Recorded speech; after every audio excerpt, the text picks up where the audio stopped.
নমস্কার, আমি সুকৃতি রঞ্জন বিশ্বাস এসআরবি মুক্তি ইউটিউবের পক্ষ থেকে আপনাদের কিছু কথা বলবো। কয়েকদিন ধরে আমি একটার পর একটা অনেকগুলো ভিডিও করেছি উদ্বাস্তুদের এই নাগরিকত্ব সমস্যা নিয়ে। এই ভিডিওগুলো দেখে শুনে অনেকেই আমাকে টেলিফোন করেছেন। নতুন নতুন মানুষ যারা টেলিফোন করেন প্রায় কাউকেই আমি চিনি না, তারা নতুন করে পরিচিত হন, সেটা ভালো লাগে। আবার অনেকে ওখানে মন্তব্য করেছেন, বহু মন্তব্য করেছেন, তার মধ্যে নানা বিষয় থাকে যেগুলো কিছু মন্তব্যের উত্তর হিসেবে আমি লিখেছি। তারা যেটা জানতে চেয়েছেন সেটা লিখেছি। অনেকে টেলিফোন করে তাদের পরিবারের সমস্যা, আত্মীয় স্বজনের সমস্যা এগুলো নিয়ে প্রশ্ন করছেন। আমি যত দূর পারি আমি জবাব দিচ্ছি, কিন্তু যেটা হয় একটার পরে একটা ফোন, মানে মানুষের সমস্যা বলেই আমি চেষ্টা করে যাচ্ছি উত্তর দেওয়ার, কিন্তু এত ফোন যে স্বাভাবিকভাবেই বিরক্ত হয়ে যাওয়ার জোগাড়। যাই হোক, তবুও এই কথা বলছি মানে আর কেউ ফোন করবেন না আমি সেটা বলছি না, কিন্তু মানে যে সমস্ত প্রশ্নের কথা বলেন সেটা দীর্ঘ সময় লাগে, টেলিফোনে কথা বলতে হয়, এইটা একটা সমস্যা হয়ে দাঁড়ায়। আর একবার আমি বলে দিলাম টেলিফোনে, সেটাও যিনি ফোন করেছেন তার কতটা মনে থাকে, কতটা বুঝতে পারেন, সেটাও একটা বিষয়। এইসব বিষয়গুলো মনে করে, এবং কেউ কেউ বলেছেনও আমাকে, বিশেষ করে আমাদের পুরনো সহকর্মী যারা, আমাদের সংগঠনের কর্মী যারা, তারাই বেশি করে বলছেন যে একটা ছোট্ট করে একটা বুকলেট, এই যে প্রশ্নগুলো সাধারণত এসেছে, যেগুলো মানুষ জানতে চাইছেন, এই সমস্ত বিষয়গুলোকে একটু ডিল করা, এইটা অনেকে বলেছেন। আমরা আসলে এই দীর্ঘ 20 বছরে বোধহয় 6টা বা 7টা বুকলেট আমরা করেছি। ওই একটা সময়ের পরে আবার একটা নতুন সমস্যা, নতুন কথা, নতুন একটা আইন, বিভিন্ন সংগঠনের বক্তব্য, এই সবগুলো এসে যায়। কিছু মৌলিক কথা সেটা সব জায়গাতে কমন থাকে, তার সাথে এই সমস্ত জুড়ে সংযোজন বিয়োজন করে আমরা বুকলেটগুলো তৈরি করেছি, অনেকগুলো বুকলেট। এক একটা বুকলেটের কিছু কিছু কপি এখন অবধি আমাদের কাছে আছে, অনেকেই চাইছেন, তাদের দিচ্ছি। কিন্তু একেবারেই সাম্প্রতিক যে ডেভেলপমেন্ট, এইটা তো ওই সব বুকলেটগুলোর মধ্যে নেই। এই জন্যে আমিও গত পরশুদিন থেকে ভাবছিলাম যে একটা নতুন বুকলেট আমরা করি, কিন্তু মনটা আসলে নানা কারণে এতটাই এদিক ওদিক হয়ে আছে যে ঠিক হয়ে উঠছে না। চেষ্টা করছি, কিন্তু এই 2 দিন ধরে চেষ্টা করছি, কিন্তু ঠিক মনের মতো হচ্ছে না। মনে হচ্ছে কিছু বোধহয় বাদ পড়লো, সবটা বোধহয় এলো না এই বুকলেটের মধ্যে, এরকম একটা অবস্থা। এই জন্যে আজকে আমি এই ভিডিওটা করছি। এখানে আমি একটা বুকলেট মোটামুটি আমি ড্রাফট করে ফেলেছি।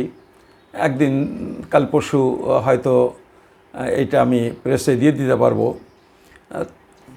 সপ্তাহখানেকের মধ্যে, 3-4 দিনের মধ্যে হয়তো বুকলেটটা করে নিতে পারি, যদি প্রেসে সেরকম কোনো সমস্যা না হয়। তা আমি বুকলেটটাতে যে যে বিষয়গুলো রেখেছি সেইটা আপনাদের পয়েন্টগুলো একটু আপনাদের বলছি এই কারণে, এই পয়েন্টগুলো শুনে আপনাদের অনেকের মনে হতে পারে যে তিনি হয়তো একটা জিনিস জানতে চাইছেন, বুঝতে চাইছেন, সেইটা এই পয়েন্টগুলো কভার করে না, এর পয়েন্টগুলো এর মধ্যে নেই, এই পয়েন্টগুলোর মধ্যে সেটা নেই। এরকম যদি হয় তাহলে তিনি যদি আমাকে জানান টেলিফোন করে, তাহলে আমি যে বুকলেটটা করব সেই সব পয়েন্টগুলো যদি আমার জানা থাকে, আমি যদি সেটা বুঝি, তাহলে সেটা নিয়ে আমি যেমন বুঝি সেরকম কিছু কথা বুকলেটের মধ্যে আমি অন্তর্ভুক্ত করব। তাতে বুকলেটটা অনেকখানি সম্পূর্ণ হবে, ত্রুটি কম হবে। ত্রুটিমুক্ত বললেই তো ত্রুটিমুক্ত হয় না, যত কম ত্রুটি থাকে সেটাই করার চেষ্টা করা যাবে। তা আমি আপনাদের পয়েন্টগুলো এক এক করে আপনাদের একটু বলি। আমি প্রথমে যেটা রাখছি সেটা হলো যে নাগরিকত্ব আইন কি। মানে অনেক সময় তো আমরা ঠিক বুঝি না যে আমার সমস্যাটা কোথায়, আমার অবস্থানটা কি।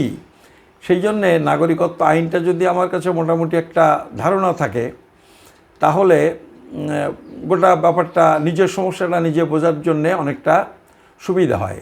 নিজের কি কি কাগজপত্র আছে, আমার নিজের কোনটা নেই, কি কি দুর্বলতা, এইসবগুলো বোঝা যায় এবং সেগুলো মীমাংসার জন্যে একটা চেষ্টা করা যায়, ডিফেন্স তৈরি করা যায়। তো আমি প্রথমে এই জন্যে যে প্যারাগ্রাফটা লিখেছি, আবার এই একটা কথাও এর সাথে বলে রাখি যে এই যেটা বলছি এইটা কিন্তু আইনটার পুঙ্খানুপুঙ্খ বিষয় নয়। ধরুন এরকম একটা বিষয় হয়তো বলছে যে একজনকে জন্মসূত্রে নাগরিকত্ব পেতে গেলে একজনকে, মা বাবার একজনকে নাগরিক হতে হবে, অন্য একজন অনুপ্রবেশকারী না হলেও চলবে, এরকম আছে। তা আমি এই যে অনুপ্রবেশকারী না হলেও চলবে, এই যে সব খুচরো ব্যাপারগুলো আছে, এগুলো কিন্তু গুরুত্বপূর্ণ, কিন্তু তবুও এই সব বিষয়গুলো আমি মোটা দাগে বিষয়টা বলছি, এইটা একটু মাথায় রাখবেন। না হলে কেউ ভাবতে পারেন যে আপনি এরকম লিখলেন। তো এরকম একটা সাধারণ ধারণা দেওয়ার জন্যে বুকলেটগুলো, কিন্তু সাধারণ ধারণা মানে এরকম হওয়ার কোনো কারণ নেই যে তাহলে কি কিছু ভুল, কিছু অসম্পূর্ণতা কিছু থাকবে, তা সেটা থাকবে, হাজারে একটা কেস এরকম আসবে হয়তো, সেগুলো ওই মানে কোর্টের মামলা টামলার ক্ষেত্রে ওই সব খুঁটিনাটি ব্যাপারগুলো লাগে। সেই জন্যে এটাতে একটা আইডিয়া পাবেন, এবং যেটা আইডিয়া পাবেন সেটা একদম সঠিক আইডিয়াই পাবেন, এই ব্যাপারে কোনো দুশ্চিন্তা করার কারণ নেই। তাহলে এক নম্বরে আমি রেখেছি নাগরিকত্ব আইনটি কি। 2 নম্বর পয়েন্টে আমি রাখছি 2003 সালের আইনে সমস্যা কোথায়। 2003 সালের আইনটা বেশ বড়, তার মধ্যে কোন কোন সেকশানে বা কোন কোন ধারাতে বা সাবসেকশানে উদ্বাস্তুদের সমস্যা হয়েছে বা হতে পারে, এইটা একটা বিষয়। ধরুন 2003 সালের নাগরিকত্ব, অনেকে বলছে না যে 2003 সালের নাগরিকত্ব আইন বাতিল করতে হবে, এই সবগুলো মানে না বোঝার জন্য তারা এই সমস্তগুলো করে। অনেক বড় বড় নেতা ওই কথা বলেন। ধরুন 2003 সালের নাগরিকত্ব আইনে আছে দ্বৈত নাগরিকত্বের বিষয় আছে, যে ভারতের নাগরিকত্ব থাকবে, আবার পৃথিবীর বেশ কিছু দেশ আছে যেখানে যদি কোনো ভারতীয় চলে যান তাহলে সেই দেশের নাগরিকত্ব নিতে পারেন, ভারতের নাগরিকত্বও রেখে দিতে পারেন, অসুবিধে নেই। তো কোন কোন দেশ, তার একটা তালিকা আছে। এইটা ওই 2003 সালের আইনে এটা তৈরি করা হয়েছিল। ফলে আমি যখন বলছি 2003 সালের নাগরিকত্ব আইন বাতিল করো, এই সব কথা বললে কোনো অর্থ দাঁড়ায় না। সেই জন্য ঠিক কোন কোন ধারাতে উদ্বাস্তুদের নাগরিকত্ব নিয়ে সমস্যা, এইটা নিয়ে আলোচনা করেছি আমি এই জায়গাতে। সেই পয়েন্টটার আমি হেডিং করেছি 2003 সালের আইনের সমস্যা কোথায়, মানে কোন কোন জায়গায় বা কী কী। 3 নম্বর পয়েন্ট হচ্ছে আমার এই যে K-19 এই আইনটা ঠিক কী, এইটা 3 নম্বর পয়েন্ট আমি বলেছি। 4 নম্বর পয়েন্ট আমি বলেছি, অনেকে এখনও বলছেন যে উদ্বাস্তুদের ওই যে বিজেপি 2003 সালে অনুপ্রবেশকারী তকমা দিয়েছিল, সে অনুপ্রবেশকারী তকমা দেওয়ার জন্য অনেকে অ্যারেস্ট হয়েছেন, অনেকে হ্যারাস হয়েছেন, এবং এত বছর ধরে আর নাগরিকত্বের দরখাস্ত করার অধিকার ছিল না। তা অনেকে এখনও বলছেন যে কার 19 হয়ে যাওয়ার পরেও যে ওই অনুপ্রবেশকারী তকমা মুক্তি হয়নি, এটা বলছেন। তো আমি সেই জন্য একটা পয়েন্ট আমি করলাম, একটা প্যারাগ্রাফ বলতে পারেন, একটা দুটো প্যারাগ্রাফ করলাম যে অনুপ্রবেশকারী তকমা মুক্তি হয়েছে কি না সেই সম্পর্কে কিছু কথা, কেন আমি বলছি অনুপ্রবেশকারী তকমা মুক্তি হয়েছে সেসবগুলো এখানে আমি লিখেছি। তারপরের পয়েন্ট হলো কা 19 আইনের মধ্যে আবার 6B ধারা একটা তৈরি হয়েছে। 6 ধারা আমরা জানি, আবার 6 এ ধারাটাও আমরা জানি। 6 এ ধারাটা হয়েছিল ওই যে আসামের ক্ষেত্রে একটা স্পেশাল, আসামের জন্য করা হয়েছিল, 1971 সালে সীমারেখা করা হয়েছিল। তো তখন ওই আইনের ধারাটা বলা হয়েছিল 6A। এবার আবার এই কা 19 আইনের সাথে একটা 6B ধারা তৈরি হয়েছে। সেই 6B ধারা মানে কা 19 আইনটা কি এবং 6B ধারা বা 6B আইনটা কি, দুটোই ধারা। কা 19 এটাও যা, 6Bও তেমনি একটা নাগরিকত্ব আইনের সেকশন।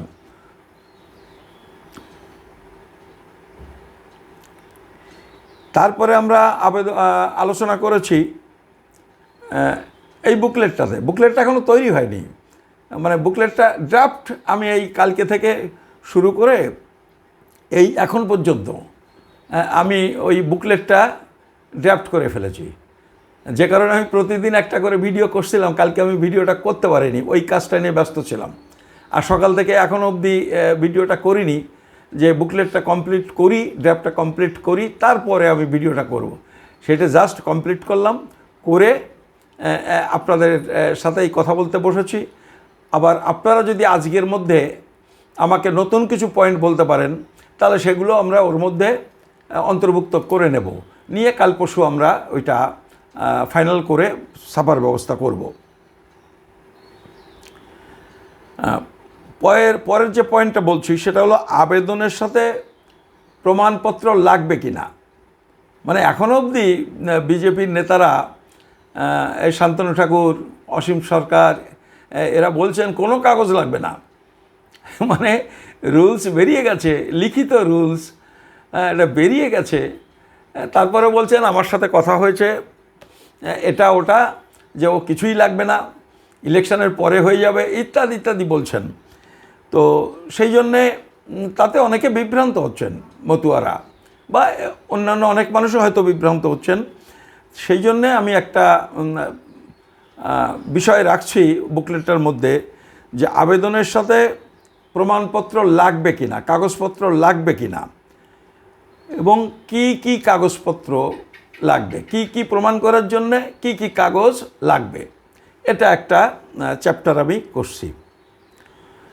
তারপরের যে চ্যাপ্টার বা যে প্যারাগ্রাফ হবে, বিষয়টা হবে, সেটা হলো এই যে কাগজপত্রগুলো দেওয়া হচ্ছে আবেদনপত্রের সাথে, সেই আবেদনপত্রের এই কাগজগুলো নিয়ে তার সত্যাসত্য যাচাই করার জন্য তদন্ত হবে কি না, সে সম্পর্কে আমরা আইন এবং জেপিসি রিপোর্ট, গভর্নমেন্টের যা বক্তব্য সেগুলো পড়ে আমাদের মানে এটা আমি নিজেই তৈরি করেছি, ফলে আমার কি মনে হচ্ছে যে কাগজপত্র নিয়ে তদন্ত হবে কি না, এইটা নিয়ে আমি কিছু কথা বলেছি।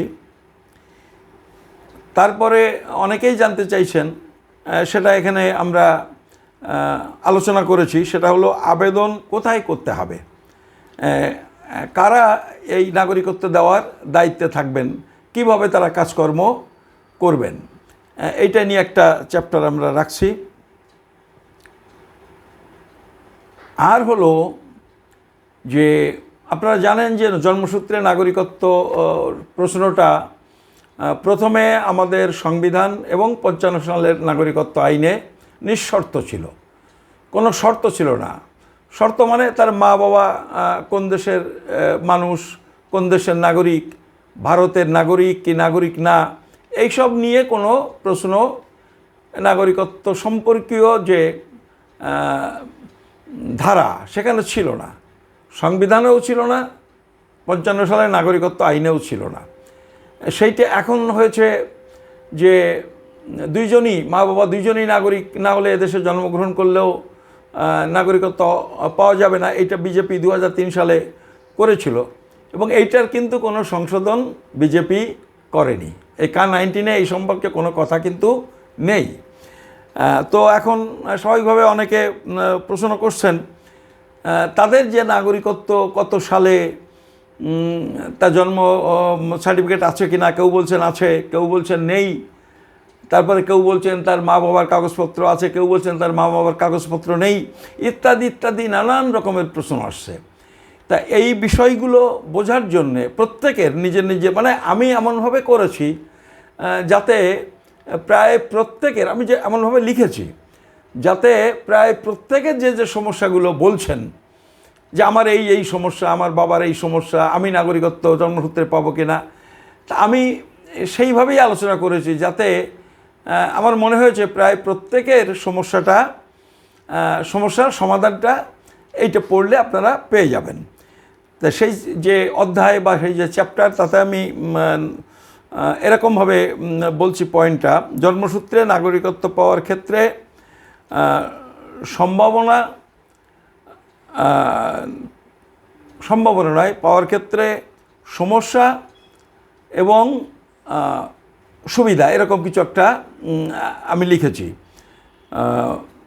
আমার ড্রাফটটাতে এরকম লেখা আছে, মানে ফাইনাল ইয়েতে একটু অন্যরকম করেছি। যাই হোক, মোটামুটি এই হচ্ছে বিষয়, জন্মসূত্রে নাগরিকত্ব পাওয়ার ক্ষেত্রে কি কি সমস্যা এবং কিভাবে এটা হতে পারে, এইটা একটা বিষয় আছে। তারপরে আরেকটা বিষয় নিয়ে আমি আলোচনা করেছি, সেটা হলো এই যে K-19 এই যে রুলস বা বিধি বেরিয়েছে, অনেকে জানতে চাইছেন এইটাতে আবেদন করলে কি নাগরিকত্ব মিলবে, নাগরিকত্ব পাওয়া যাবে না সমস্যা আরও বাড়বে। তো এই বিষয়টা নিয়ে আমি আমার বুদ্ধিমতো আমি যতদূর জানি আমি আলোচনা করেছি, সেটা আপনারা ওই অংশটা পড়লে আপনারা বুঝতে পারবেন। তা আমি সেই পয়েন্টটা করেছি, আবেদন করলে নাগরিকত্ব মিলবে না সমস্যা আরও বাড়বে। তো এটা আলোচনা বুকলেটটার মধ্যে থাকছে। তারপর আছে এই যে তৃণমূল কংগ্রেস, জাতীয় কংগ্রেস, CPM, এরা সবাই মানে বিজেপি বিরোধীরা, এরা নাগরিকত্ব নিয়ে কি বলছে, যা বলছে তার মধ্যে কতটা সত্য কতটা সত্য নয়, তারা যেটা বলছে সেটা কতটা ঠিক কতটা বেঠিক বা কে কি বলছে, এই বিষয়টা এই জায়গাতে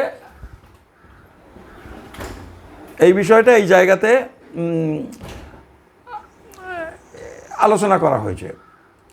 এই বিষয়টা এই চ্যাপ্টারে আলোচনা করা হয়েছে, তো সেটা এখানে থাকছে। তারপরে আছে, আপনারা জানেন যে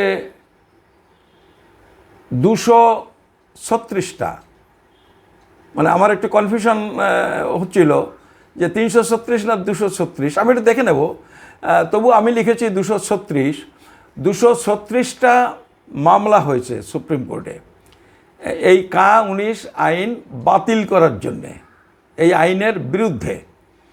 এবং মূলত তাদের যে যুক্তি সেটা হলো K-19 আইনটা ভারতের যে সংবিধান তার ধর্মনিরপেক্ষ চরিত্র সেটাকে লঙ্ঘন করেছে, অর্থাৎ সংবিধান বিরোধী, তাই এই আইন বাতিল করা হোক। মূলত মুসলমানদের বাদ দেওয়া হয়েছে এই প্রশ্নেই তারা করেছেন। তো আমি এই বিষয়টা নিয়ে আলোচনা করেছি, বিভিন্ন দিক দিয়ে এই বিষয়টা নিয়ে আলোচনা করেছি। আপনারা এটা একটু পড়বেন, পড়লে আমার মতামত আপনারা জানতে পারবেন, সেটা এখানে আছে। আর আছে আবেদন করবেন যারা,